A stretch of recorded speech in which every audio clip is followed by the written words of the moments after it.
महंगाई के बढ़ने की शरह, जो स्पीड है कीमतों के बढ़ने की, वो इस वक्त 10% पे आ गई है। पिछले साल 24% पे थी, उससे पिछले साल 29% पे थी। इंटरनेशनल $71 पे है तेल, जो $90 पे था, सो वहां पे भी कीमत कम हुई है। और रुपया स्टेबल है, 315 से अगर नीचे आया है, तो इंपोर्टेड इन्फ्लेशन जो है वो भी टूट गई है। थोड़ा सा एक कॉन्फिडेंस आया है, अभी भी बिल्कुल ठीक है। मैं ये उनसे मानता हूं कि शरह सूद में और कमी करने की गुंजाइश है, टेक्निकली ये कॉरिडोर ओपन है। प्रॉब्लम ये है कि हम IMF के साथ एंगेज्ड हैं, so we have to be extra careful. माहिर मईशत डॉक्टर खाकान नजीब साहब ने हमें ज्वाइन किया है, बहुत शुक्रिया डॉक्टर साहब। IMF के एग्जीक्यूटिव बोर्ड का इजलास 25 सितंबर को तलब कर लिया गया है, अब जिसमें कर्ज प्रोग्राम का जायजा लिया जाएगा। मंजूरी समझते हैं कितने इम्कान है कि मंजूर हो जाएगा, और कर्ज प्रोग्राम की मंजूरी से पहले या बाद में IMF की जानिब से कोई मजीद शराइत सामने आ सकती हैं? तो एक तो बात यह है कि पाकिस्तान को IMF की एंगेजमेंट प्रूडेंट पॉलिसी मेकिंग है, ये पहली बात है। सो इट्स गुड कि पाकिस्तान का जो बोर्ड वो एक्सपेक्टेड है कि 25 सितंबर को हो जाएगा। ये लार्जली एक फॉर्मेलिटी होती है, ये हो जाएगा। सो ये एक 37 माह का प्रोग्राम होगा, $7 अरब होगा। अभी तो हमने कुछ प्रायर कंडीशंस 1800 अरब के कुछ बिजली के नरखों में तब्दीली, ये हमने पूरी की हैं। अभी तो जो असल प्रोसेस शुरू होगा, जिसमें जो स्ट्रक्चरल बेंचमार्क्स हैं, जो टारगेट्स हैं, जो क्राइटेरिया हैं, वो सब आते रहेंगे। सो आपको जब MEFP जो डॉक्यूमेंट पब्लिक हो को दिखाई देगा कि कौन कौन सी चीज़ें हैं जो आपने प्रोग्राम के अगले 3 माह में, अगले साल में एटलीस्ट ये तो क्लियर हो जाएंगी आपने करनी है। ये तो बिल्कुल आपकी बात। देखिए, जब प्रोग्राम में कोई भी मुल्क जाता है तो उसका मकसद ही ये होता है, इम्बैलेंसेस हैं, एक्सटर्नल सेक्टर अगर तकलीफ में है, अगर हमारा खसारा चल रहा है, अगर हमारी एक्सपोर्ट्स कम है, अगर हमारी SOEs नुकसान, अगर एनर्जी सेक्टर कमज़ोर है, तो इसके लिए जो इक़दामात उठाने हैं, जिनको आए कि क्या मज़ीद कंडीशनैलिटी सामने आ सकती हैं, बिल्कुल आएंगी। नंबर 2, इनिशिएट, क्योंकि एक शॉर्टफॉल है 100 अरब रुपए का पहले 2 माह में, टू बी एग्जैक्ट बिलियन का। अगर तो सितंबर में पाकिस्तान ने पूरा टारगेट कर लिया, जो 1200 अरब रुपए के करीब है अपने टैक्सेस की महसूलात में, तो फिर कोई नए इक़दाम करने की ज़रूरत नहीं पड़ेगी।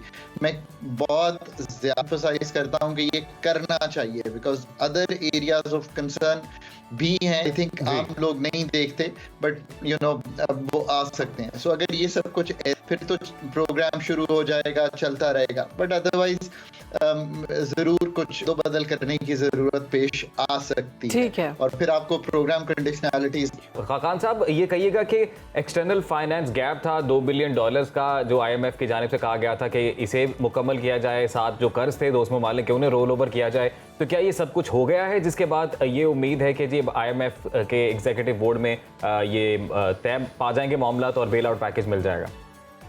बिल्कुल बात आपकी दुरुस्त है। $12 अरब के रोल ओवर हैं, $5 अरब सऊदी अरेबिया, चाइना 4 और UAE से $3 अरब का। सो कहना ये है कि हमारे रिजर्व तो $9.5 अरब के हैं, तो हम इस साल में ये पेमेंट तो आपको नहीं कर सकते, तो आप इस पेमेंट को मौखर कर दीजिए अगले साल तक। हम अगले साल फिर आपसे बात करेंगे कि क्या हम ये पे कर सकते हैं। तो वो रोल ओवर यकीनी तौर पे हो गया होगा, और वो ममालिक अपने एग्जीक्यूटिव डायरेक्टर को कह चुके होंगे IMF में कि वो ये बात कर दें। और दूसरा, एक $2 अरब हमने अरेंज करने थे नए, उसके लिए कुछ कमर्शियल बैंक से भी, कुछ ऑयल फैसिलिटी लेकर भी ये भी अरेंज हो गए हैं। उसका एक मेन्यू बन गया है। So you know, all in all जो $26 अरब का एक पैकेज है इस साल का, वो सामने आ गया है। एक बात कहता चलूं कि मैम ने बहुत अच्छी बात की, ये सारी कौम को समझना है। वो उर्दू में चूंकि लफ्ज महंगाई कम हो गई है इस्तेमाल होता है, जैसे मैम फरमा रही थी, महंगाई के बढ़ने की शरह, जो स्पीड है कीमतों के बढ़ने की, वो इस वक्त 10% पे आ गई है। पिछले साल 24% पे थी, उससे पिछले साल 29% पे थी। सो जब मार्केट में आप जाते हैं खरीदने के लिए, तो चीजें उस रफ्तार से नहीं बढ़ रही जो पिछले साल बढ़ रही थी। पर अच्छी बात इसमें मैं अगर कुछ ऐड कर सकूं एज एन इकोनॉमिस्ट, हो सकता है कि सुनो टीवी जब इस साल आपकी तनख्वाहें 15% बढ़ाएगा और इन्फ्लेशन 12% होगी, जी। तो आपकी जो एक्चुअल कुव्वत खरीद है वो 3% बढ़ गई है, बिकॉज तनख्वाह 15% बढ़ी है, खर्चा 12% हुआ है, तो अब आप ज्यादा चीजें खरीदने के काबिल हो गए हैं। ये बड़ी अच्छी क्लैरिटी आपके प्रोग्राम के थ्रू हो गई। वेरी काका नाइस, नजीब वेरी साहब, नाइस। बहुत आसान तरीके से और बहुत अच्छा आपने समझाया है, और आम आदमी के लिए। हम आमीन भी कहते हैं आप किसकी बात पे यकीनन बिल्कुल। ऐसा ही हो। लेकिन काका नजीब साहब, कुछ माहिर मईशत ये भी बोल रहे हैं कि ये अननेचुरल है, अगर हम इसको इसी तरह लेके, अगर महंगाई जो है वो कम हो रही है, अगर हम इसको इस तरह ही ले लें आम अल्फाज में, तो जिस तेजी से कम हो रही है वो कह रहे हैं कि ये थोड़ा अननेचुरल है, ये ऐसे ही है सर? ये बिल्कुल अननेचुरल नहीं है, honestly. I mean you know, अच्छी यूनिवर्सिटी से पढ़े हो तो समझ आनी चाहिए। हमने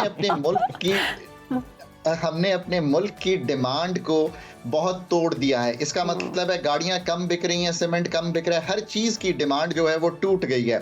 सो जो नंबर ऑफ गुड्स हैं वो अगर उतने ही हैं और मैं खरीदार कम हो गए हैं तो कीमत नीचे आ गई है, एक बात। सो यानी कि कीमतों के बढ़ने की शरह जो हम कह रहे हैं। नंबर 2, बहुत अच्छी फूड प्रोडक्शन आई है पाकिस्तान में, उसकी वजह से जो फूड की कीमतें हैं कुछ कम भी हुई हैं, वीट की कीमत कम हुई है, राइस की कीमत संभली है। सो ये भी हुआ है, इसमें भी कोई दो आरा नहीं है। आपने अभी बात की 12 रुपए पेट्रोल कम होने जा रहा है, 74 से पिछले 2-3 जाकर देखें तो कीमतों में कमी हुई है। इंटरनेशनल $71 पे है तेल, जो $90 पे था, सो वहां पे भी कीमत कम हुई है। और रुपया स्टेबल है, 315 से अगर नीचे आया है, तो इंपोर्टेड इन्फ्लेशन जो है वो भी टूट गई है। अब आप मुझे बताएं, मैंने कोई ऐसी मुश्किल बात की है जिसके लिए मुझे बहुत अच्छी यूनिवर्सिटी से पढ़ना पड़ा हो? नहीं की ना। तो आपको भी दिखाई दे रहा है कि मतलब you know we have to be, मतलब ठीक है मुश्किलात हैं, हम गलत भी काम करते हैं, हुकूमतें वो डिलीवरी नहीं देती जो आप मांग रहे होते हैं, बट जो सच्चाई है वो सच्चाई है। मैं ये नहीं कह रहा कि कीमतें कम हो गई हैं, पर बढ़ने की शरह में कमी है, तो अब आप भी कहेंगे कि हाँ जी ये सब चीजें तो आपको भी दिखाई दे रही हैं। हाकान साहब, शरह सूद कम होने से मुआशी सरगर्मियों पर कितना मस्बत असर पड़ेगा? इससे आम आदमी को कोई फायदा मिलेगा? So here's the thing, this is really important. देखें, शरह सूद बढ़ाई डिमांड तोड़ने के लिए मुल्क की, ताकि मैडम जो है वो गाड़ी ना खरीदें, वो कहें कि मेरी तो लीज जो है वो बहुत महंगी है।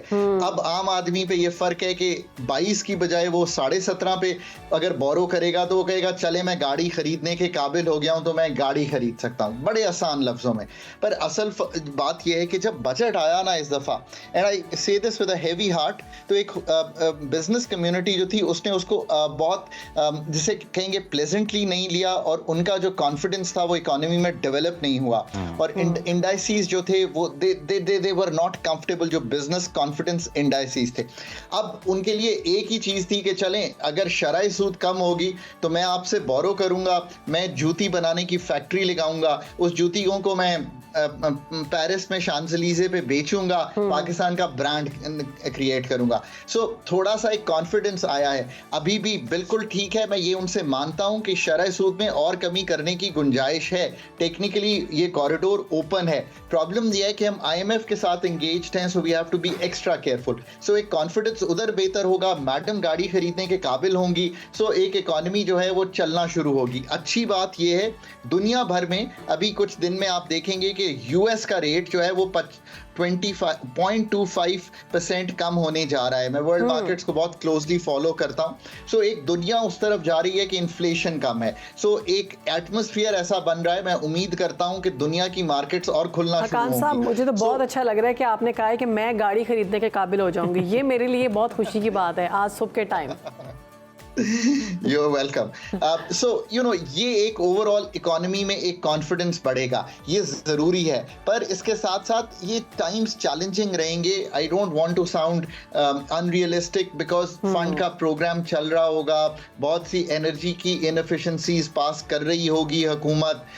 ये टाइम्स चैलेंजिंग ही रहेंगे, पर चैलेंजिंग मेरा ये ख्याल है ये साल उतना चैलेंजिंग नहीं होगा जो पिछले 2 साल कटे हैं। So that's the better news for the people of Pakistan. बिल्कुल, बहुत शुक्रिया आपका खाकान नजीब साहब, आपने सिर्फ पाकिस्तान को वक्त दिया, और इस जो मौशी सूरत हाल है उसमें जो डेवलपमेंट्स है उससे मुतल्लिक खाकान नजीब साहब ने बताया और बड़े ही आसान अल्फाज में और बड़ी ही शानदार मिसालें देकर उन्हें समझाया कि बहुत किस तरह आसान से अल्फाज में मुआशी काम मामला आदमी जिस चल तरह से समझ सकता है इस सारे मामले को, वैसे समझना थोड़ा सा मुश्किल है, लेकिन बहुत आसान तरीके से समझाया कि मुझे भी समझ आ गई कि मैं गाड़ी लीज पर ले और सकती साथ के साथ एक और मिथ भी जिन्होंने ब्रेक की, वो ये कि जैसे कुछ मुआशी तज्जियाकार कह रहे थे कि कुछ निजी unnatural है ये। प्रोग्राम्स में, बिल्कुल निजी टीवी चैनल्स के प्रोग्राम में कि ये अननेचुरल है, जिस तरह से तेजी से कमी आ रही है इसमें, लेकिन उन्होंने बोला कि नहीं, बिल्कुल जिस तरह से इंडिकेटर्स बता रहे हैं ये बिल्कुल नेचुरल तरीके से है।